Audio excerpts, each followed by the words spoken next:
topic of my presentation is the mobile communication problems before, during, and following the earthquakes.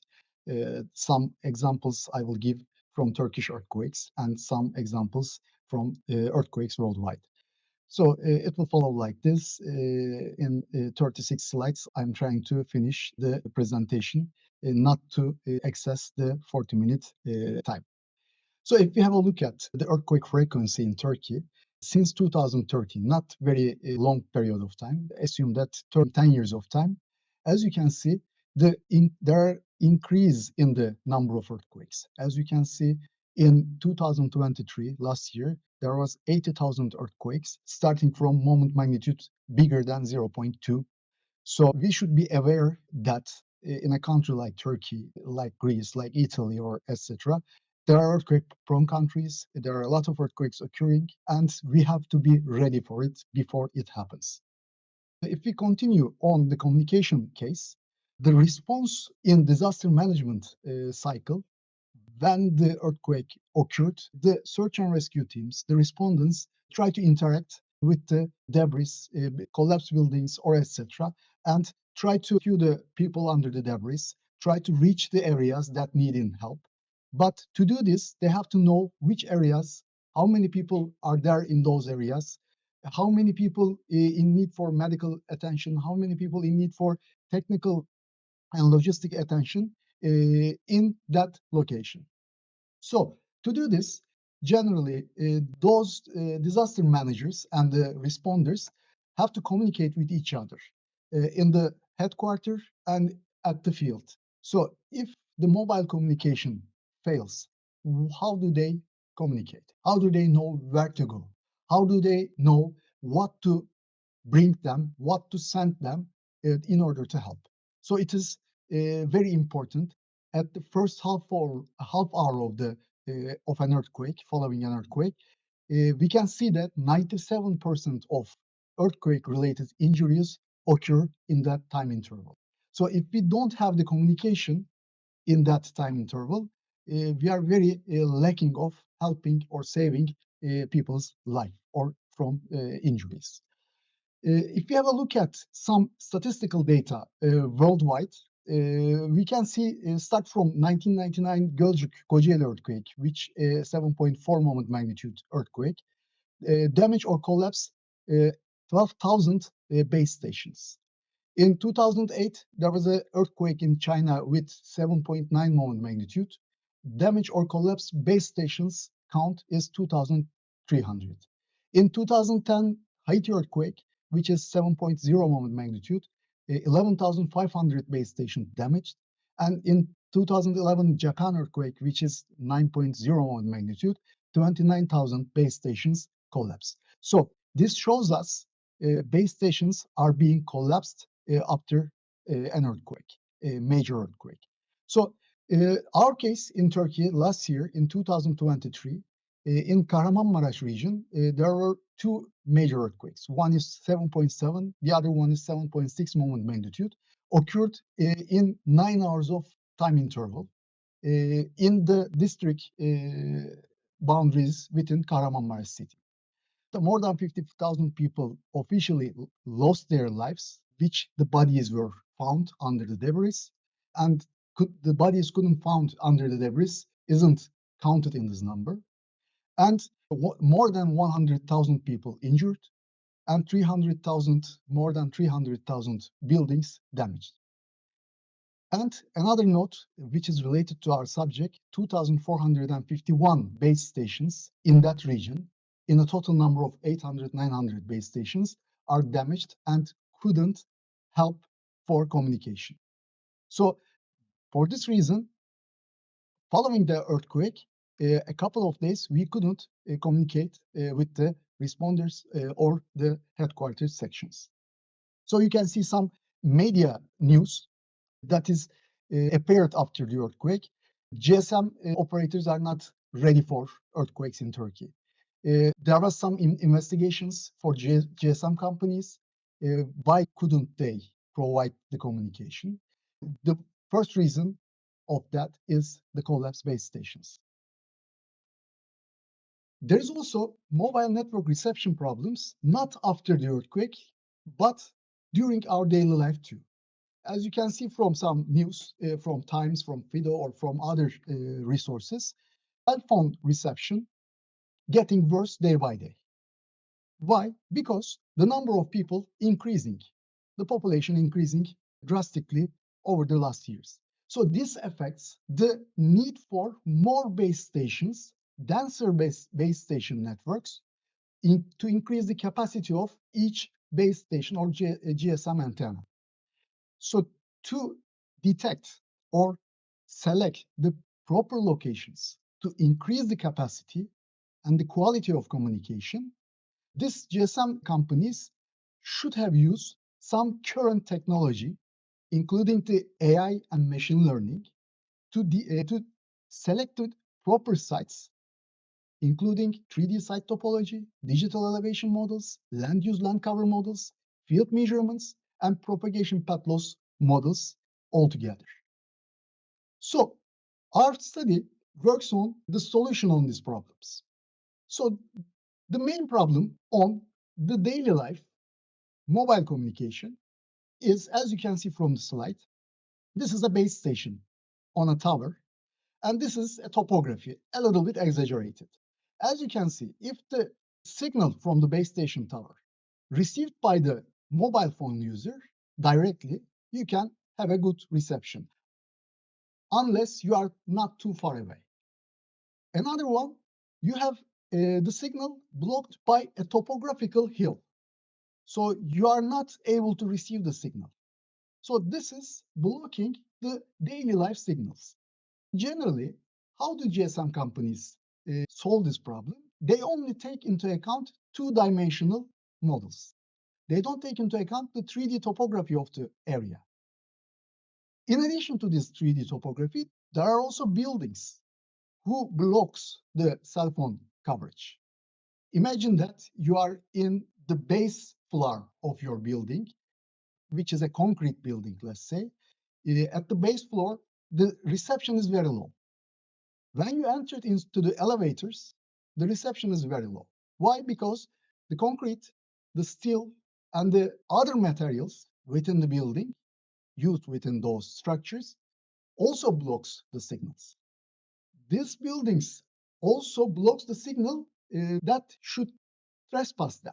As you can see at the right-hand side map, the red lines are the signals that are not reaching anywhere due to the blockage of the buildings, which is delivered in 3D models. So think about, while in daily life we have this problem, what happens after the earthquake? After the earthquake, generally people worried about their relatives. If think about a scenario, you are in work, your children is in school, your wife or husband is in another place in work, so you are trying to communicate because you don't know how are they. You are calling them, but you cannot reach them. There is two reasons. First is this problem that I mentioned in the previous slide, and the second one, some of the base stations or base station towers or buildings on it are collapsed, so you cannot receive any signal, or your wife cannot receive any signal, or your children. So this is the main problem, and this is the main problem about the citizens. Another thing is the disaster managers and the responders. They could not reach to each other in phones or communication. They can only use satellite network. And it's an expensive technology. Not all the all the search and rescue teams, not all the directors can have them. So there is a technology you are already using in daily life, so you cannot use it in or after the earthquakes. So this is our problem. As you can see from slides, there are some pictures of collapsed base station towers or base stations on the buildings, and they cannot serve after the earthquakes. So we developed first a coverage map, 3D coverage map creation methodology before the earthquake.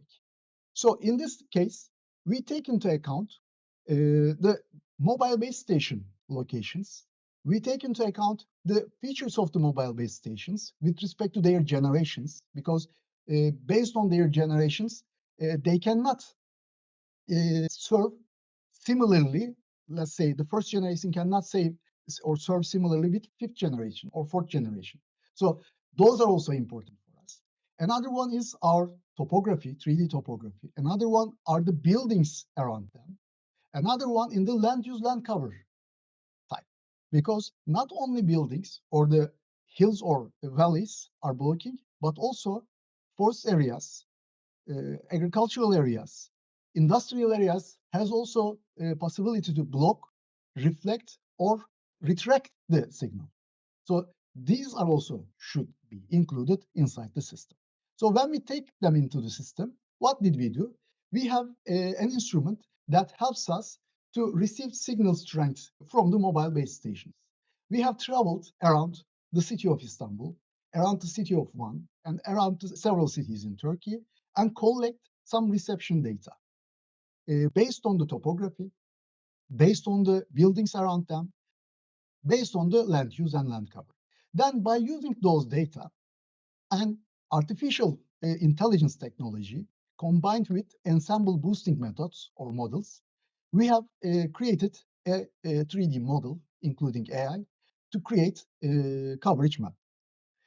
Then what else we should do? We should also estimate the damage on the base stations, which are on top of the buildings and which are on top of the towers. So in this case, we create a methodology to determine the fragility curves of that. So what does those fragility curves do? Those fragility curves helps us what will be the damage to the tower, what will be the damage to the building following a scenario earthquake. So based on this, we can estimate what will be the damage to the base stations and their service, and how the coverage map will change after the earthquake. So we also created another model that includes the damaged or the base station that cannot serve after the earthquake to our model. And using with AI, we have created another map after the earthquake. So it shows a change detection. Which areas are not able to receive the signal before the earthquake? It can be used by the companies to increase their network quality. And after the earthquake, we can estimate which buildings and which towers will damaged how. And based on this, which base stations cannot be operated during the or after the earthquake. So by using this estimation model data, we included another model and run another model, and it shows us another coverage map. That will also enable us.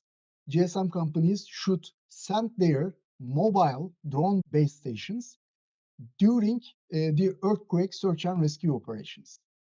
Where to send them, in which height they have to put them or locate them.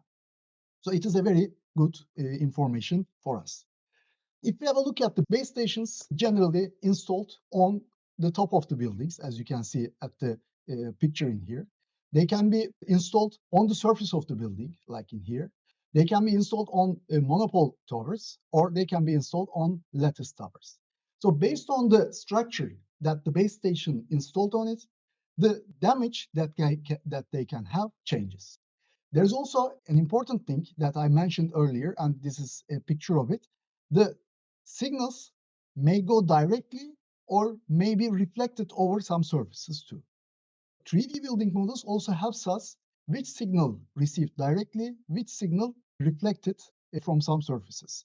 Reflected signals quality is lower than the direct signal quality. We should also consider this too. In this case, we try to create the model. Which data we need? We need the land use land cover data. We need the digital elevation model, which is 3D topography. We need the 3D building model, which also leads us to create a digital twin system of the cities. And we need to collect the reception data. So when we combine them in geographical information systems and run decision-making analysis in spatial data, we can have a model by using some AI and machine learning techniques. Generally, we need the coordinates of the receiver, building heights, field strength, antenna height, altitude, distance, elevation, clutter height, or carrier frequencies of each uh, base station. So we need a land use land cover map, uh, as you can see in the brown map of Istanbul. We need building data with their height, as you can see in the red to yellow Istanbul map. And we need the digital elevation model of the city. And also we need the location of the base stations, as you can see on the left-hand side figure. Another thing that we need is some seismic records that affects the base station towers. So we download those seismic records and we run some analysis that gives us spatial acceleration and mean spectrum from that records. And then we created incremental dynamic analysis curves for each earthquake record. And then by using them, upload those records to our type of base station towers. As you can see, there are four general type of base stations that are used in Turkey. The first one is lattice tower in 55-meter height. We named it Tower 1. Another one is 15-meter monopole tower. We named it as Tower 2. Another one is 20-meter monopole tower, which is Tower 3, and 30-meter monopole tower, which is Tower 4. Then we have to model the buildings to create their fragilities due to the earthquake by taking into account their stiffness, strength, ductility, and again, the selected earthquake records are applied to them. And by using those application, what we call as pushover analysis and structural analysis, the model of the buildings responded. These responses are converted into the fragility curves. So how do we create the fragility curves for base station towers? As you can see, the model is loaded with earthquake loads or earthquake records. Their responses are modeled, and we create a capacity curve in which situation the tower takes which damage state. And this will help us to create a fragility curve for each tower. There is just three of them. I couldn't fit them all in one slide. Then we estimate the base station tower damages after the earthquake. This is the mean damage, the damage probabilities of all base station towers. And this is the collapsed base station towers after the scenario earthquakes. Then we applied the similar step to the buildings, take into account or to create the fragility curves for each building. Generally, we use 12 model buildings, real buildings, to make pushover analysis, to make concrete analysis, to make stability analysis, and take into account the fragility curves, created the fragility curves after all approaches. So what did we do after we developed the fragility curves? We estimate the building damages after the earthquake. This is the building collapse ratios after a scenario earthquake, which is 7.5 created for Istanbul. Another view of those damages, as you can see, for each building, we have the possibility of collapse. Based on in which building we have the base station, we upload this collapse to the base station. Then let's talk about a little bit about our coverage model. So we run this coverage model two times. The first time is before the earthquake. So assuming that all the base stations are functionable, and by using our field measurements on the signal strength, we create an AI model. Helps us create a map by using the data that I mentioned before. And then this AI model is embedded into a geographical information system model. The left-hand side is the AI model flow. The right-hand side is the JS model flow. We embedded this to each other, and at the end, we are able to create some maps that shows us the coverage quality before the earthquake and after the earthquake. So this is the AI structure of the model that we use. We use KNN, ANN, we use ensemble boosting methods, cost boost or something like that, several methods, and we find out two of them giving our perfect realization of the real world measurements. So we will see it in here. We have run some accuracy tests for them. We created root mean square error for each model prediction. And we have run them for several frequencies, carrier frequencies. Why? Because each generation of base station serves with another or with a different frequency. for example, first generation serves with 800 megahertz, and the fourth generation serves with 2100 megahertz frequency. So based on each generation, there's a different correction, there's a different error amount. So as you can see, we have run for many models. Generally, there are also some models, uh, propagation models, path loss models, signal strength models. They named it as this tree. For example, there are free space models, cost models, Ericsson models, SUI models that empirically creates a map, and we will see their difference. So those are the models before the earthquake. As you can see, this is at the left-hand side is a measured path loss that we measured on the field, the real one. The middle map is the SUI model, which is an empirical model. Doesn't take into account the 3D topology, doesn't take into account the buildings. Another one is the ANN, artificial neural network model that we created. As you can see, the top ABC is 1800 megahertz, which is third generation, and the down tree is the 2100 megahertz, which is fourth generation. As you can see, the measured path loss for all of them with the artificial neural network model, as you can see, fits a lot better than the empirical models. So it also helps us in current situation, which areas are not receiving the mobile signals for mobile communication. So what we have learned after that, what we have got after that, as a result, the mobile coverage maps before and after an earthquake is being able to produce by using risk analysis of a software that we also develop, HASTURK, which creates us earthquake risk or earthquake damage following a scenario. So step by step, the HASTURK software first creates an earthquake scenario and creates the earthquake hazard map for that scenario. Then we upload the building data. Then we upload the base station tower data. And we upload the fragility curves into the software. And when this software is based on geographical information system too. So when we run this software with the scenario earthquake we have created, it gives us the possibility of each building for collapse, for heavy damage, or for moderate damage. Also, they give us the possibility of each base station tower for collapse, for heavy damage, or for insignificant damage. So by this way, we can create those maps for buildings and those maps for base station towers. So we can input those maps in our JS model. And by using the JS model of coverage map, we can create coverage map before and after the earthquake. So by this way, it will enable us determine the optimum sites for placing the mobile base station following an earthquake. And it helps us provide better communication for the responders, search and rescue teams, and the disaster managers on the headquarters to communicate better and save lives faster and easier.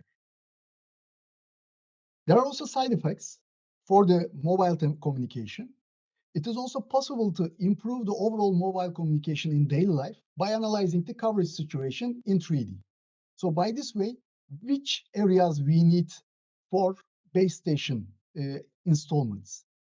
For example, as you can see from the map, these places or lands are shown to have weak signal strength, which you cannot get the reception on your mobile phone. So if the mobile phone or GSM companies use those maps, they can easily find out or select the probable or not probable optimum sites to install their new base stations. By this way, they will also decrease their cost of base station installment on an area not needed for, let's say, reception. As a summary, it is for us to see that due to the heavy demand on the mobile network, with the increase of human population in the world and in the metropole cities, the main networks, mobile communication networks, are not reaching the speed of increasing human population. So they cannot increase their networks, mobile telecommunication networks, as the increase in human population. So this created a communication problem already in the normal life. So on the other hand, during the earthquakes or after the earthquakes, or not only earthquakes, the other hazards may also create similar problems. We have also increased loss on the communication due to the collapse of the buildings, collapse of the base station towers, and these GSM antennas are not available when they were available in the daily life. In an extra, people are loading on the mobile networks because they are worrying about their relatives more than the daily life on those occasions. So it will also create a heavier damage, or sorry, a heavier load on the mobile communication network. So we need to handle it properly. So in order to handle it properly, we have to run on models using artificial intelligence and machine learning. So what we need to do, we have to map the propagation and signal losses of base stations, including the Geo AI enabled machine learning models after and before and after the earthquakes. And we have to make a change detection, which areas will be more prone to signal loss.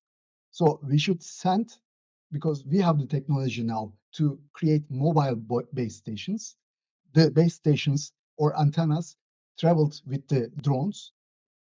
We can know now in which height they have to stay, in which location, pinpoint location they have to stay to create more coverage after the earthquake. So as a result, the earthquakes in February 6th in 2023 in Kahramanmaraş shows us the collapse on the base stations or the towers or the buildings on the base stations give us 1 to 2 days, depending on the region, completely loss of communication. So it really tackled a lot on response operations. People couldn't reach to their loved ones, but another or most important one, the disaster managers couldn't reach to each other from headquarters to the sites. So it affected a lot of more efforts, physical efforts, to travel around the cities. There were 11 cities included in this earthquake with heavy damage, and it was not possible for the number of responders to reach them all together. So it failed the response operations to run perfectly. So this model, we hope, will be enabled by planning before the earthquake where to improve the base station or how to improve the base station quality, density, or distribution on the areas prone to earthquake. And it also helps us in the daily life to increase the mobile communication